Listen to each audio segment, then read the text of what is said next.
itu ditutup ya.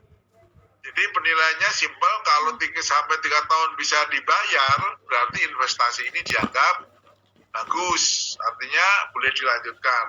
Tapi kalau utang tahun 3 tahun ternyata sampai 3 tahun bahkan 3 tahun lebih masih ada sisa hutang ya, berarti proyek ini atau investasi ini dianggap tidak bagus ya. Memang ini sangat sederhana dan makanya MPP ini nanti akan dibarengkan ya, artinya nanti akan didampingi dengan evaluasi yang lain, terutama berkaitan dengan masa setelah masa payback. Artinya kalau masanya 3 tahun belum nutup, nanti masih ada analisis lanjutan lagi setelah 3 tahun. Nah, bagaimana MPP kita lihat rumusnya? Untuk menghitung MPP rumusnya adalah modal yang diinvestasikan atau jumlah modal yang diinvestasikan dibagi dengan aliran kas yang berasal dari operasi. Ya, simpel ya. Jadi nanti akan ketemu berapa ya. Kalau nanti hasilnya sesuai dengan lama, berarti nanti investasi ini berarti akan dilanjutkan atau tidak sama sekali. Tapi kalau di atas keputusannya kalau MPP itu pasti nggak usah dilanjutkan. Kenapa? Orang utang 5 tahun tapi 5 tahun belum lunas gitu ya. Kita lihat hasilnya seperti ini. PT ABC mempertimbangkan untuk membeli mesin pabrik dengan harga 50 juta ya. Dari penggunaan mesin tersebut diperkirakan dapat menghasilkan laba tunai rata-rata setiap tahunnya adalah 12.500.000. Diminta hitung jangka waktu kembalian modal dengan metode payback period. Terus yang kedua, bila PT ABC dapat pendanaan dari Bank Mandiri untuk jangka 5 tahun, kira-kira layak nggak proyek ini untuk dijalankan? Gitu ya. Kita tahu rumusannya tadi, kita utang 5 tahun, selama 5 tahun utang kita ketutup, dianggap proyeknya layak ya. Tapi kalau ternyata lunasnya 6 tahun, berarti proyek ini khusus untuk metode MPP ini dianggap tidak layak. Kita lihat jawabannya yang sudah saya jawab. Mungkin Anda yang pegang ininya ya, bisa ikut cek. Kalau ada pertanyaan silakan konfirmasi ya. Jadi rumusnya adalah modal yang diinvestasikan dibagi aliran kas yang berasal dari operasi. Artinya nilai investasi 50 juta ya, dengan rata-rata cash flow yang masuk atau pendapatan yang masuk 12.500.000, ternyata akan ketutup dalam jangka waktu 4 tahun gitu ya. Jadi kalau perusahaan rata-rata mendapatkan 12.500.000 per tahun, ternyata 4 tahun itu sudah ketutup ya untuk 50 juta ini. Nah, sekarang kita menjawab yang kedua, bila ternyata investasinya atau pinjamannya 5 tahun, berarti dengan lunasnya 4 tahun, proyek ini dianggap layak untuk dilanjutkan. Ya, berarti proyek itu menguntungkan. Kenapa? Kita utang 5 tahun kok, tapi 4 tahun udah ketutup. Berarti 1 tahun tinggal untungnya, kan suka begitu ya. Kita ngambil untung sampai berapa puluh persen gitu ya. Nah, tagihan 80% sudah ketutup HPP-nya, 20%-nya ternyata tinggal untungnya. Nah, begitu. Makanya yang 20% itu suka dibagi berapa persen untuk komisi ke customer gitu ya, kita sehingga dapat netnya misalnya kita ngambil 15% aja lah gitu, berarti 5% kita sampaikan ke manajemen atau mungkin yang berkaitan ya, atau mungkin bagian penjualan atau apa, supaya ya nanti usahanya bisa berkembang lagi ya. Nah, ini salah satu rumusan dari PP. Jadi kalau ternyata bisa lunas 4 tahun sedangkan pinjamannya 5 tahun, berarti lebih cepat ya bisa ditutup, sehingga yang 1 tahun itu adalah tinggal labanya kalau perusahaannya investasinya masih jalan ya.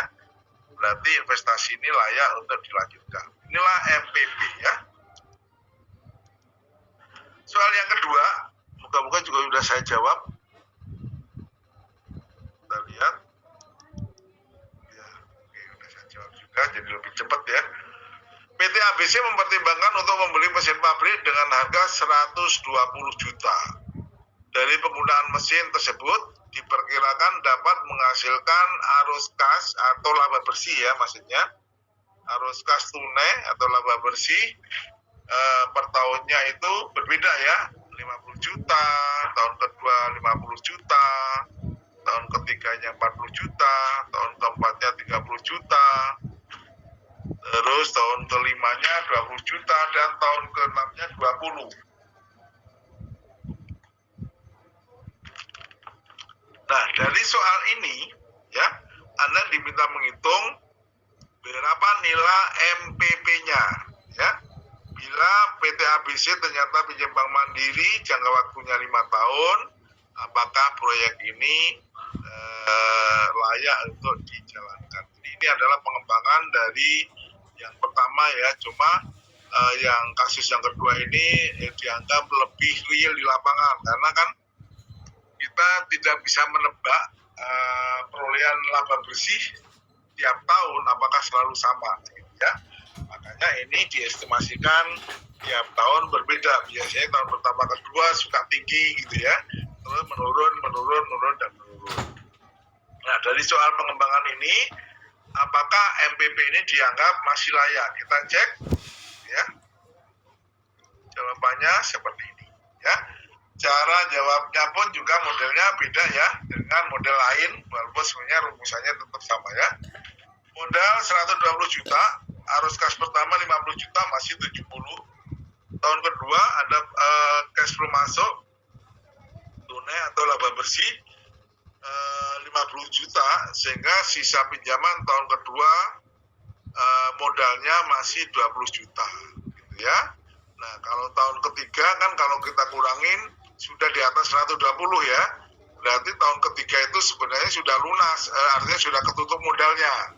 Cuma kita harus ngitung modal itu akan ketutup bulan berapa gitu ya. Karena hitungan tahun ketiga itu lunasnya itu bukan di akhir tahun tapi di pertengahan bulan.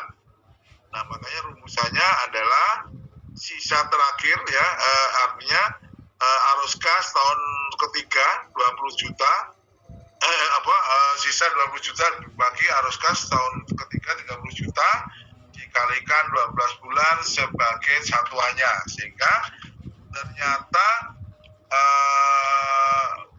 perusahaan dengan arus kas seperti itu dalam jangka waktu 2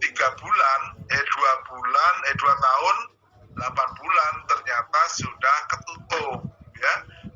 Modal kerjanya sudah kembali gitu ya, sehingga sisanya ya dianggap untung gitu ya. Bila ternyata lama pinjaman diperoleh selama 5 tahun, maka dari hasil perhitungan tersebut di atas proyek layak untuk dilanjutkan. Kenapa? Karena nilai pinjamannya lebih cepat atau 2,8 dibandingkan lama pinjaman yang diprediksikan selama 5 tahun gitu ya. Ini salah satu jawabannya MPP ya, model payback period.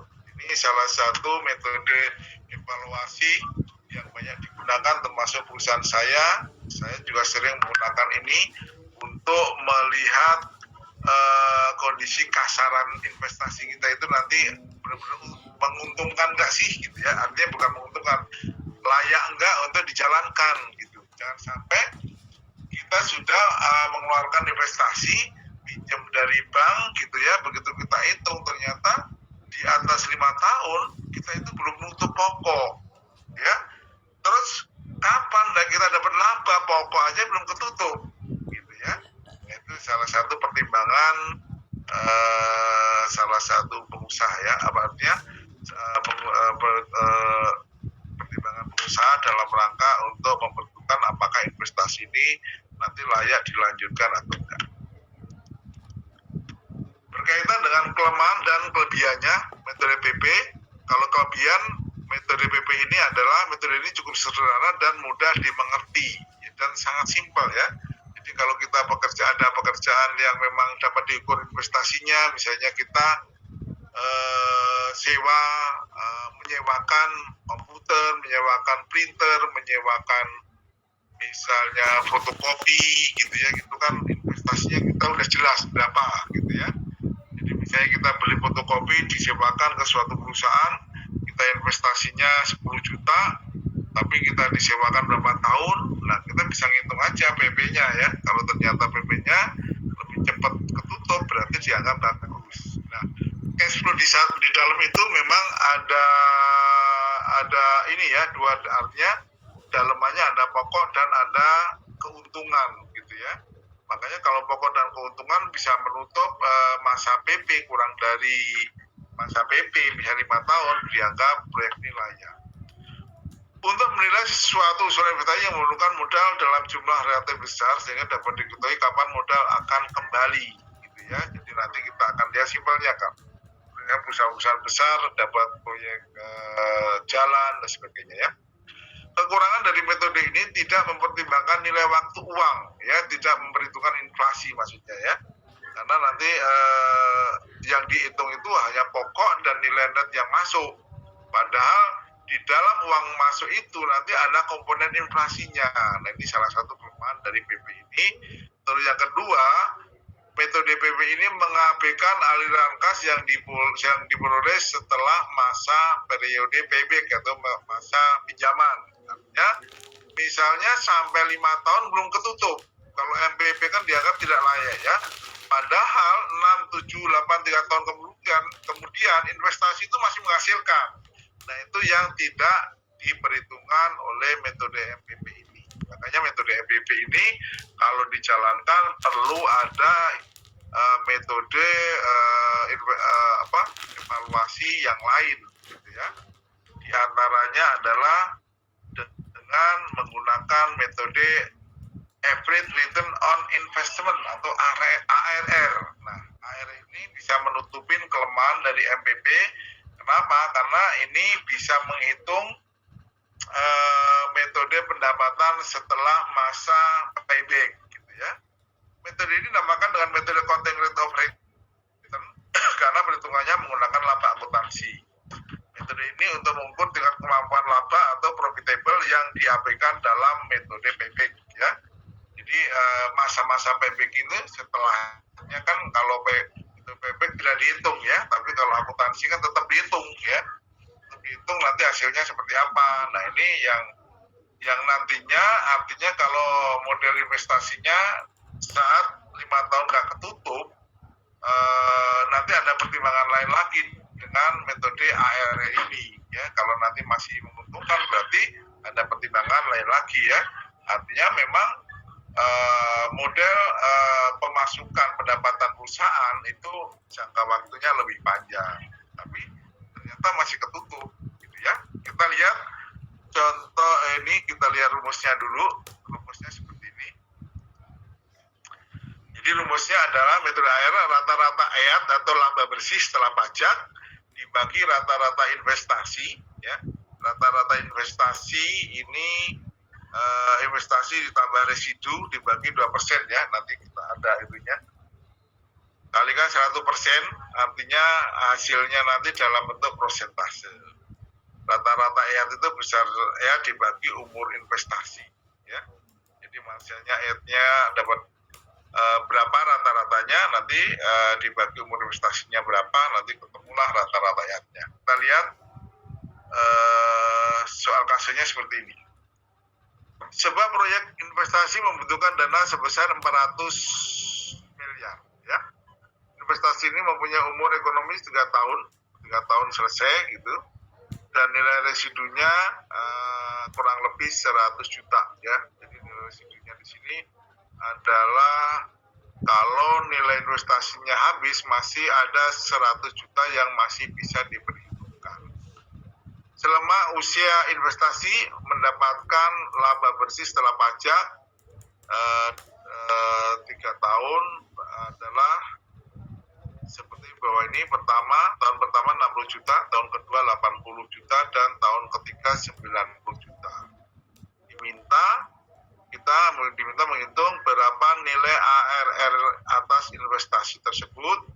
Yang kedua, apakah investasi ini dianggap layak bila mana perusahaan mentargetkan margin atau return itu 20%, ya. Oke, kita lihat jawabannya, sudah saya jawab juga.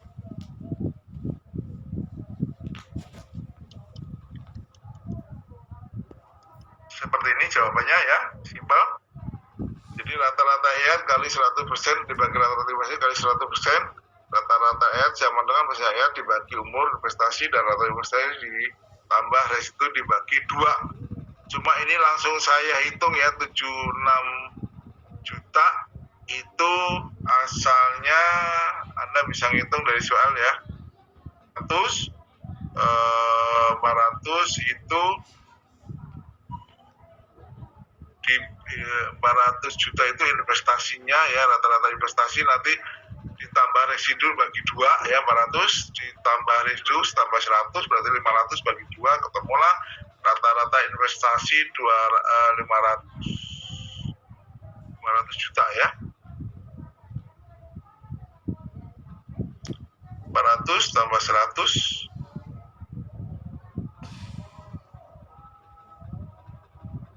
ini rata-rata investasi sama dengan investasi ditambah residu dibagi 2, oke. Terus rata-rata EAT itu adalah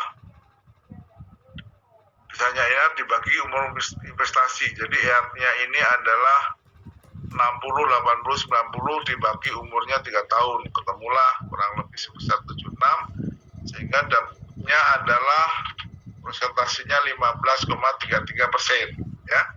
Bila target perusahaan 20%, ternyata hasil dari investasi ini di bawah target ya, di bawah 20%, 50%. Nah, dilanjutkan nggak dilanjutkan tergantung nanti keputusan perusahaan. Kalau memang perusahaan mempunyai target yang ketat harus 20% gitu ya, berarti angka 15% adalah angka yang tidak disarankan untuk melanjutkan proyek ini.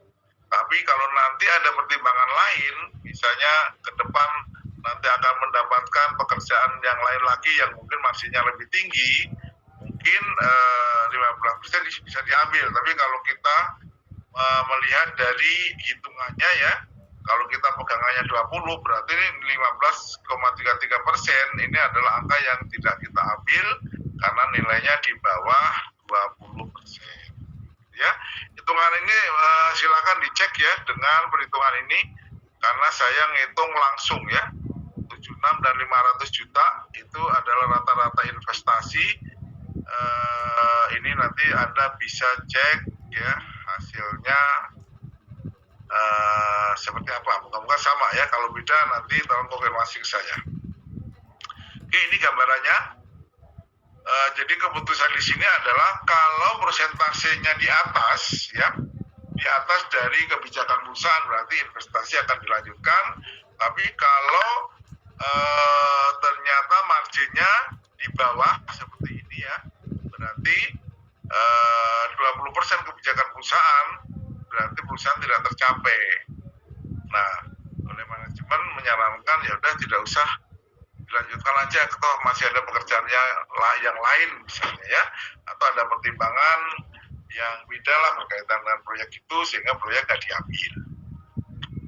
Oke, ini berkaitan dengan ARR ya.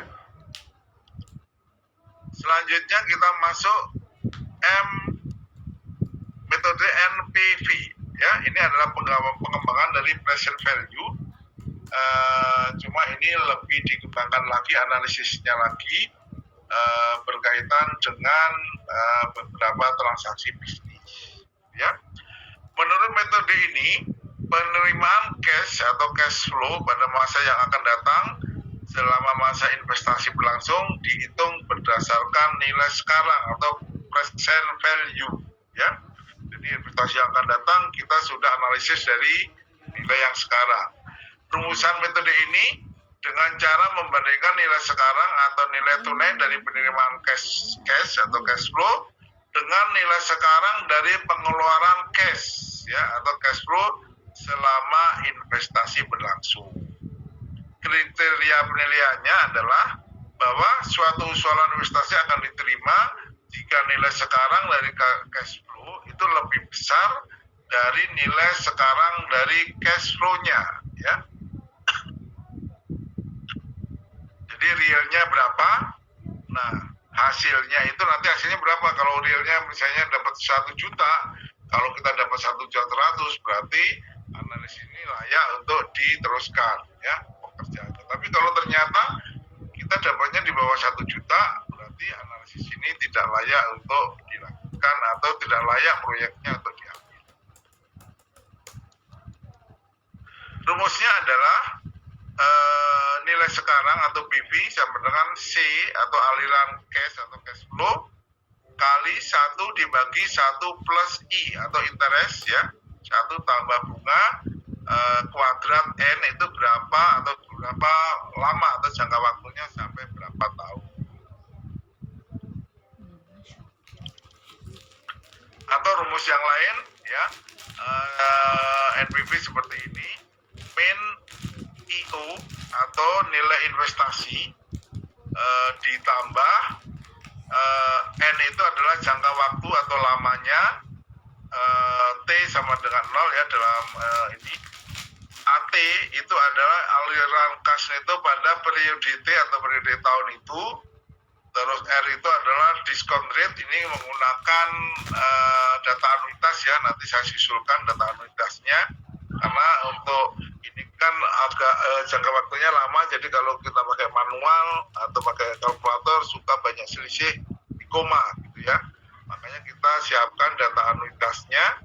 Terus T adalah jangka waktu proyek investasi.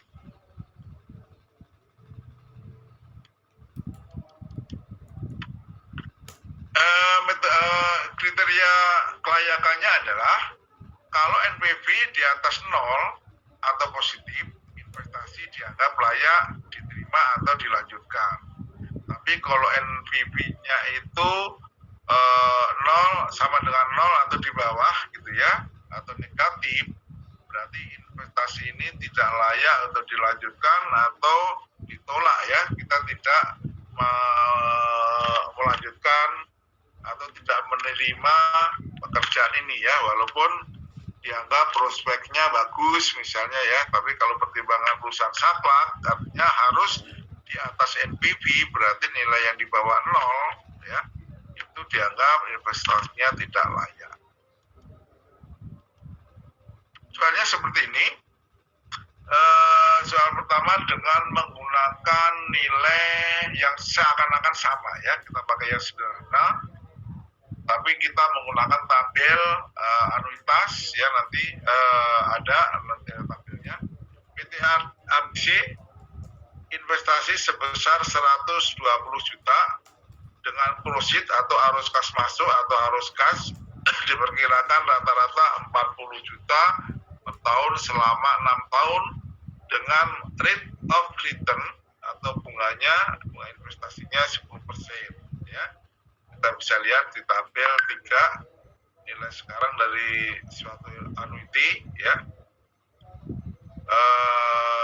di mana ya dari soal ini kita diminta untuk menghitung berapa NPV atas investasi tersebut, terus layak enggak investasi ini kita akan lanjutkan gitu ya.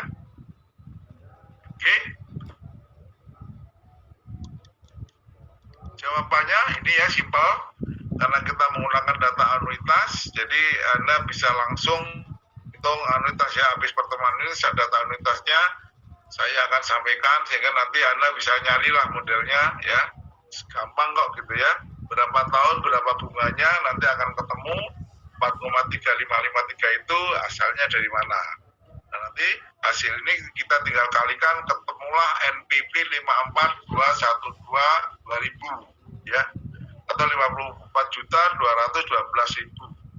Artinya dari modal 120 juta investasi 120 juta dalam jangka waktu berapa tahun ini, 6 tahun, kita mendapatkan uang atau dana sebesar 174.212.000. Artinya NPV-nya adalah positif, ya. Dengan NPV positif berarti investasi ini layak untuk dilanjutkan, ya. Oke, soal yang kedua, bagaimana kalau cash flow-nya selalu berubah tiap tahun, gitu ya? Soalnya sama, tapi prosit atau arus kasnya selalu berubah ya. Tahun pertama 50 juta, tahun kedua 50 juta, tahun ketiga 40 juta, tahun keempat 30 juta, tahun kelima 20 juta, dan tahun keenam 20 juta. Anda diminta untuk menghitung berapa NPV-nya, terus kesimpulannya apakah pekerjaan ini layak untuk dilanjutkan, ya. Kita lihat soal yang sudah saya jawab, hasilnya seperti ini ya. DF 10% Anda bisa lihat di data Aunity ya. Lihat tabel A1 nilai sekarang ya. Nanti tahun pertama prosesnya akan dapat 0,909%, jadi tidak 100%. Artinya dari 50 juta kita itu sebenarnya nilainya cuma 0,909% ya. Terus penerimaan kedua 50 juta atau tahun kedua 50 juta ternyata cuma dapat 0,826% atau 82%. Terus arus kas tahun ketiga 40 juta ternyata cuma dapat 0,75 atau 75%, gitu ya. Tahun keempat kita dapat profit 30 juta ternyata kualitasnya cuma 0,683% atau 68%. Profit tahun kelima 20 juta kita hanya mendapatkan 0,621 atau 62%, sedangkan profit tahun ke-6 dari 20 juta ternyata kualitasnya cuma 0,564 atau 56% ya. Kita kalikan DF faktor dengan profit, hasilnya PV implicit ya, profit atau arus kas. Sehingga dari 6 tahun kita mendapatkan akumulasi sesuai dengan perhitungan NPV itu 160.980. Sedangkan total PV dari outlay atau total investasi yang kita keluarkan 120 juta ya. Ternyata NPV-nya adalah positif atau 40.980.000. Artinya dari total investasi 120 juta kita itu secara inflasi sudah ketutup, tapi kita juga ada pengembangan nilai sebesar 40.980. Jadi kesimpulannya adalah nilai atas proyek ini, investasi atas proyek ini dianggap menguntungkan atau layak untuk diteruskan karena nilainya positif ya kalau NPV. Oke, gini ya hitungannya, silakan Anda perhatikan. Saya akan masuk berikutnya ya. Hitungannya sih simpel ya, jadi memang nanti perlu waktunya Anda nyari-nyari NPV. Makanya nanti kalau untuk soal ini kalau saya keluarkan biasanya DF faktornya ya, nanti saya akan ketahuin ya. Soalnya dulu pernah saya cetakin untuk daftar anuitasnya, ternyata waktu itu belum dicetak sama akademik, jadi akhirnya pada kebingungan untuk mencari DF-nya karena kalau mencari manual sangat berat ya, dan hasilnya pasti selalu berbeda. Makanya nanti kalau ada ini saya keluarkan untuk DF-nya nanti saya akan ketahuin ya, jadi nanti Anda tinggal nyari ya. Kalau itu nanti masih salah berarti Anda belum tahu, masih bingung menghitung ini. Simpel ya. NPV ya. Saya kira lewat kalau nggak ada pertanyaan. Kelebihan dan kelemahan dari metode NPV, kelebihannya adalah mempertimbangkan nilai waktu. Jadi NPV ini evaluasinya adalah sudah memperhitungkan inflasi ke depan ya berapa persen, walaupun itu masih estimasi, tapi setidaknya kita sudah hitung. Terus yang kedua, NPV itu memperhitungkan aliran kas selama masa investasi ya. Jadi selalu dihitung. Nah, kelemahannya adalah penentuan tingkat bunga memerlukan perhitungan yang teliti, ya, karena bunga investasi kan selalu berubah dan estimasi yang kita buat kadang berbeda dengan kenyataan, gitu ya. Artinya yang terjadi di dalam dunia bisnis atau di perbankan atau mungkin nilainya selalu fluktuatif ya, tergantung gitu. Bahkan sesama bank pun mempunyai nilai bunga investasi yang beda gitu ya. Makanya ini dilakukan dengan teliti. Terus yang kedua, kelemahannya adalah jumlah nilai sekarang bersih dari suatu rencana investasi secara langsung tidak dapat dibandingkan dengan jumlah nilai sekarang dari rencana investasi yang lain yang jumlah investasinya sama. Kenapa? Karena tergantung dari masing-masing prospek dari bisnis itu, ya. Belum tentu sama kita bangun, kita dapat proyek membangun jembatan itu mempunyai nilai profit ya atau arus kas yang sama. Itu yang kadang nilai ini tidak bisa serta-merta digunakan untuk investasi yang lain ya, yang beda. Makanya mempunyai spesifikasi yang sendiri, dihitung secara teliti. Ini salah satu kelemahan dan kelebihan dari metode NPV. Saya lanjut lagi. Metode DPP ini adalah pengembangan dari metode PP ya. Cuma ini saya nggak ngasih, kelihatannya saya nggak ngasih sampel contohnya. Jadi ini saya sampaikan teori aja karena ya sebenarnya bukan panjang karena takut waktunya nggak nyampe ya. Karena kita sudah buat beberapa analisis dan hitungan untuk beberapa metode sehingga beberapa memang belum saya buatkan soalnya. Tapi kita sampaikan teorinya.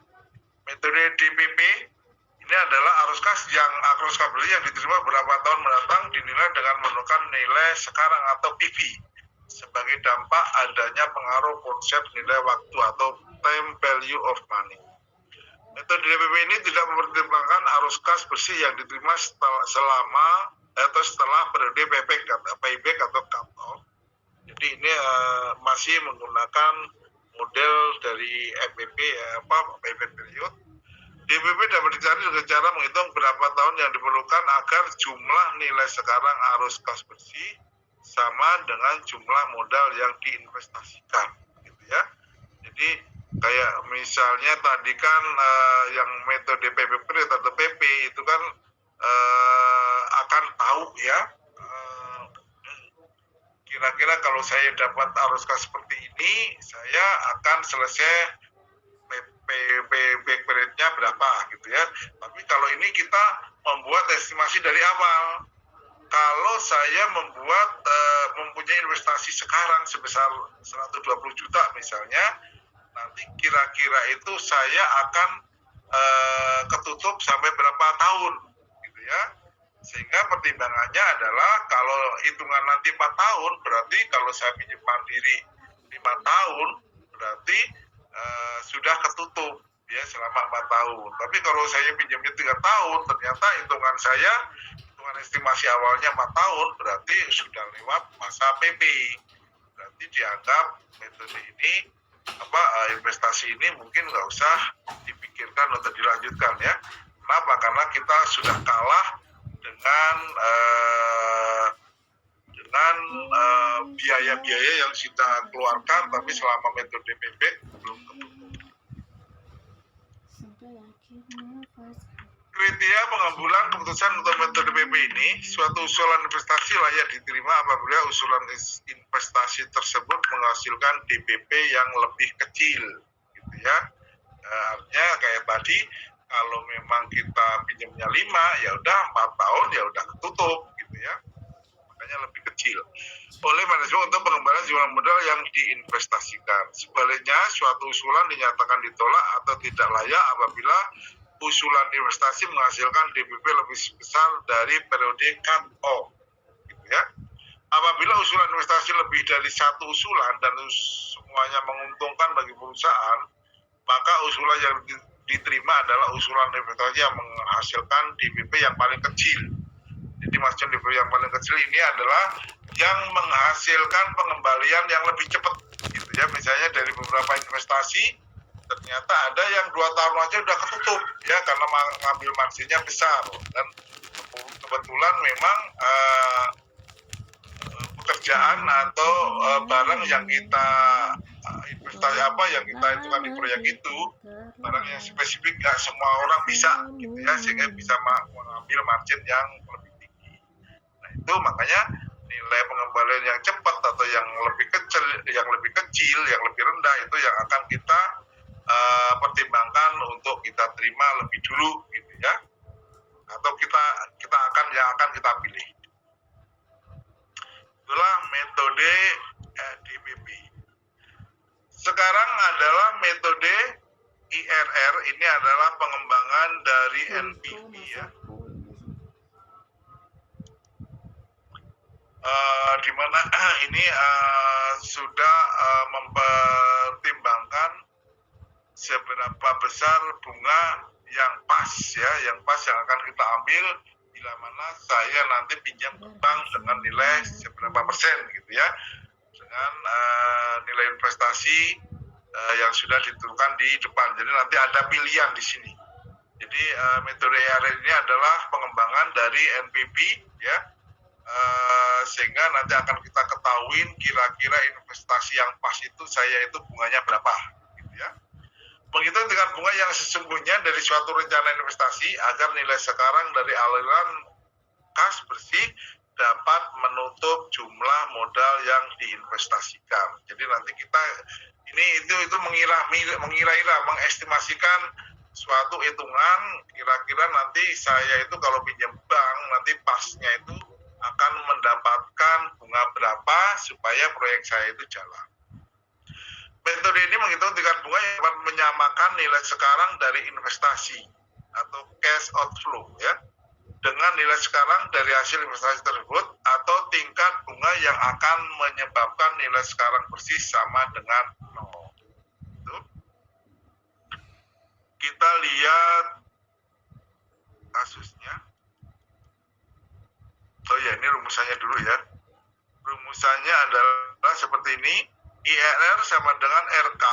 RK ini adalah tingkat bunga terendah. Jadi nanti ada semacam estimasi antara bunga berapa sampai berapa gitu ya. Nah, nanti pilihannya tinggal kita ambil berapa pasnya gitu ya. Makanya itu ada perbandingan RK tingkat bunga yang terendah. Terus NPV RK itu adalah NPV pada tingkat bunga terendah dibagi PV RK itu adalah PV proceed pada tingkat bunga terendah atau PV atas arus kas pada tingkat bunga terendah dikurangi PV RB. PV RB itu adalah PV pada arus kas pada tingkat bunga yang paling tinggi ya, baru dikalikan RB dikurangi RK. Rumusannya seperti ini. Nah ini soalnya ya.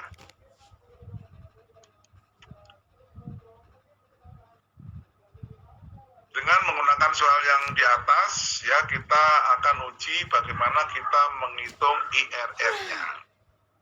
PT Jaya Konstruksi mendapatkan proyek pembangunan rumah dan membutuhkan investasi sebesar 120 juta.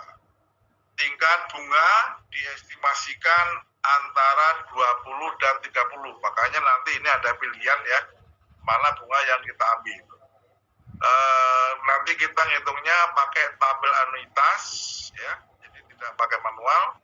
Proceed atau arokas yang diperkirakan akan masuk adalah tahun pertama 50 juta, tahun kedua 50 juta, tahun ketiga 40 juta, tahun keempat 30 juta, tahun kelima 20 juta, dan tahun keenam 20 juta.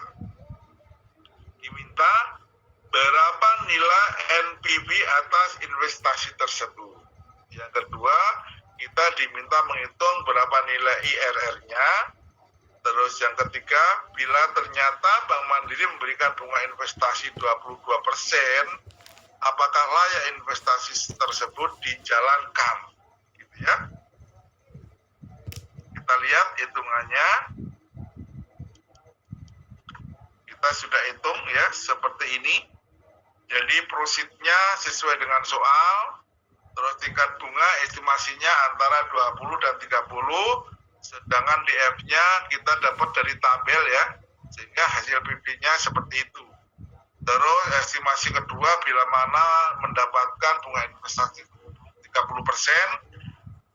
PV-nya dapat hasil seperti itu ya, 38, 29 dan sebagainya, dan nilai akumulasinya adalah 106.320.000.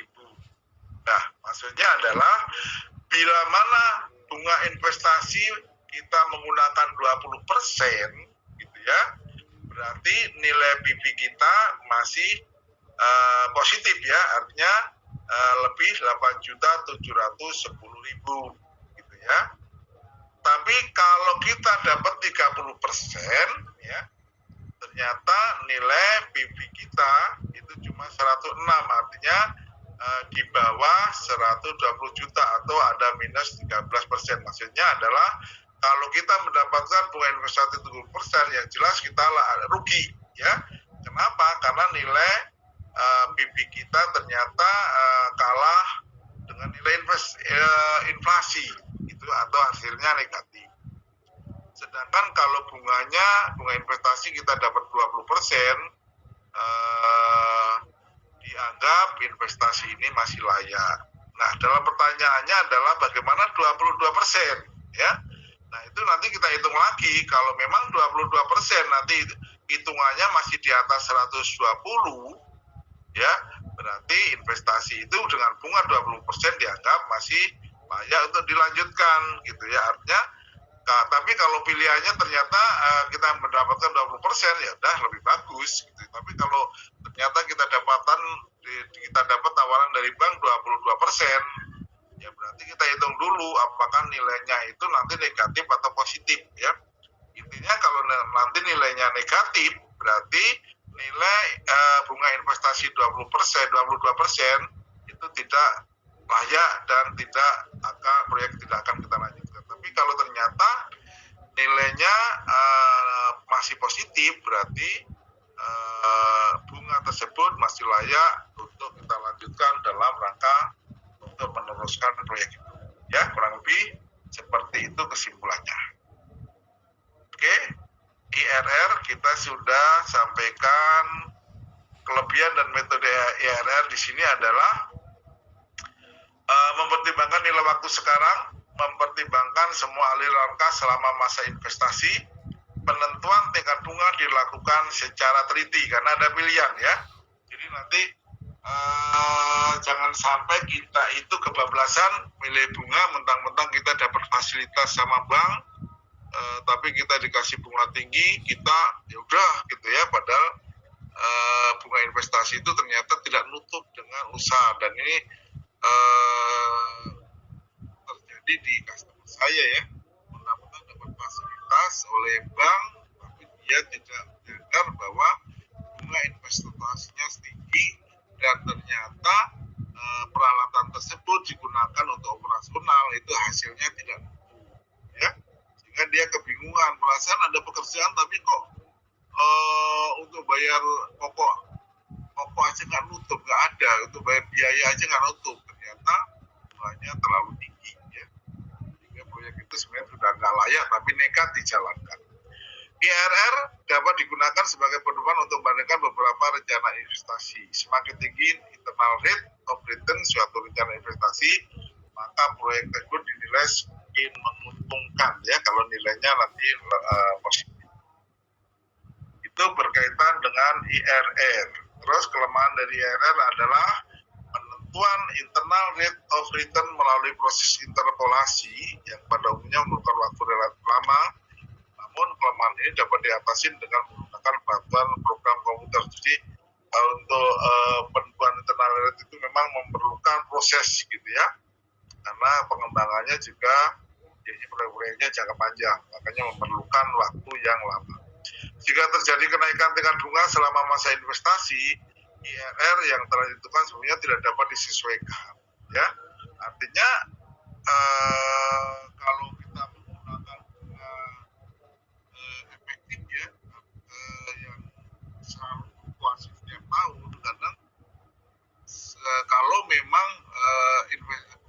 investasinya masih dalam ring kita gitu ya, itu nggak masalah. Tapi kalau misalnya ternyata kondisi negara lagi bermasalah sehingga bunga investasi bisa tembus sampai 30%, nah ini yang jadi masalah ya.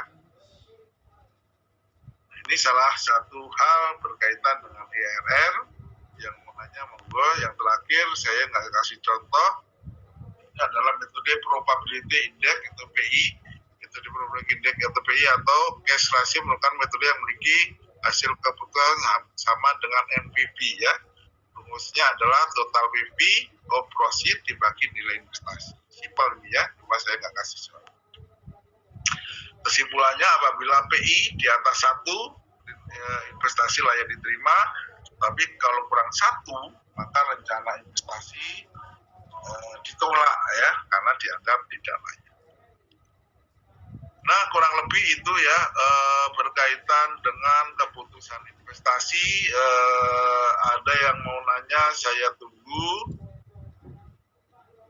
Seandainya nggak ada, mungkin pertemuan saya tutup ya. Ada yang mau dikonfirmasikan, monggo? Mbak Rianur, Mbak Anggi, Mbak Carmila? Belum ada, Mister. Mbak Ira? Oke. Mbak Dinda ya. Kalau nggak ada berarti saya pamit aja, Mbak Rahma ya. Iya baik, Mister. Oke, mungkin ini sudah direkam ya, nanti untuk absen silakan di WA grup. Saya tunggu biasa sampai jam 9.30. Nanti baru saya masukkan malamnya ke dalam link absen yang sudah disiapkan oleh akademi. Oke, kalau nggak ada pertanyaan, mungkin pertemuan malam ini saya tutup. Makasih atas kehadirannya. Seandainya masih ada yang masih kurang atau masih bingung, Anda bisa komunikasi lewat WA ya. Dan pertanyaan malam ini saya tutup. Anda silakan boleh live. Makasih. Wassalamualaikum warahmatullahi wabarakatuh. Waalaikumsalam warahmatullahi wabarakatuh. Terima kasih, Mister. Waalaikumsalam warahmatullahi wabarakatuh. Terima kasih, Mister. Saya live, makasih. Ya, Mister. Makasih ya, Mister. Assalamualaikum.